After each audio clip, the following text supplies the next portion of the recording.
Ce qu'on retient de cette allocution, c'est que visiblement, le travail protège du virus. Parce qu'en dehors du travail, tout est interdit. Le couvre-feu, mais quelle est cette idée du couvre-feu, à part d'interdire aux gens d'avoir une vie sociale, d'interdire aux gens d'aller et venir comme ils veulent? C'est incroyable. Nous vivons en France, une démocratie libérale, en Europe qui est totalement guidée par le libéralisme. Et là, nous avons des dirigeants qui décident de manière totalement, mais sans vote, sans rien. C'est-à-dire qu'on est hors cadre de la démocratie. On est dans les lois d'exception. On est dans cette guerre sanitaire qui leur permet de pousser les lois d'exception et qui nous interdisent de nous déplacer librement.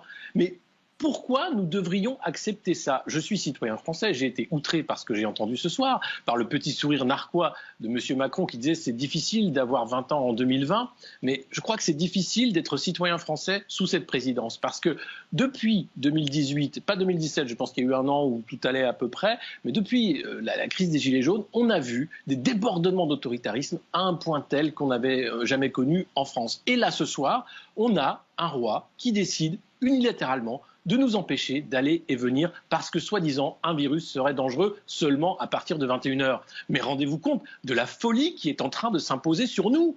Devrions-nous accepter une chose pareille? Je ne pense pas. Je pense que derrière, ce soir, le grand oublié de l'interview, c'était les chiffres. Combien de personnes ce soir en réanimation? Combien de personnes ce soir sont mortes? Quel était leur âge? Quelles étaient leurs conditions de comorbidité? Qui tue ce virus? Quel est le danger réel? Pourquoi nous en sommes là? Parce que derrière, nous avons des gens qui acceptent, qui vivent dans la peur, des médias qui ont joué avec la peur, ce n'est pas le cas de RT France, je vous remercie, et un système qui a permis à Emmanuel Macron d'étendre une toile d'autoritarisme sur un pays pourtant libre. Je suis désolé, ce virus n'a aucune raison de nous empêcher de faire ce qu'on veut après 21h. N'a aucune raison de faire fermer la porte à je ne sais pas combien de milliers de restaurateurs, de patrons de boîtes de nuit, de patrons de bars. Ce virus n'est pas là pour tuer l'économie. Or, ce que nous dit Emmanuel Macron, c'est qu'il faut travailler pour sauver l'économie, mais il y aura des secteurs sacrifiés. Et il y aura des morts, parce que c'est une guerre, et il y aura des morts. Mais comment peut-on accepter une chose pareille? On a un président de la République ce soir qui nous parle.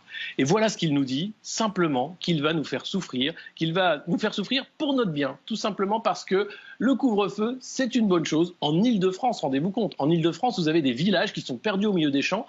Les pauvres gens dans ces villages, si jamais ils sortent, ils auront droit à 135 € d'amende. Alors peut-être que parce qu'on est en train de discuter du projet de loi de finances 2021 et qu'on n'a pas le droit de faire de nouveaux impôts, l'amende est devenue le nouvel impôt. Amende pour non-port du masque, amende parce qu'on ne respectera pas ce couvre-feu. Comment voulez-vous, quand vous sortez du boulot, rentrer chez vous à 21h? Les transports vont être bondés. Vous allez faire en fait des nids à Covid parce que les gens vont être obligés d'aller dans des tunnels, dans les transports à la même heure parce qu'à 21h, c'est tout le monde chez soi.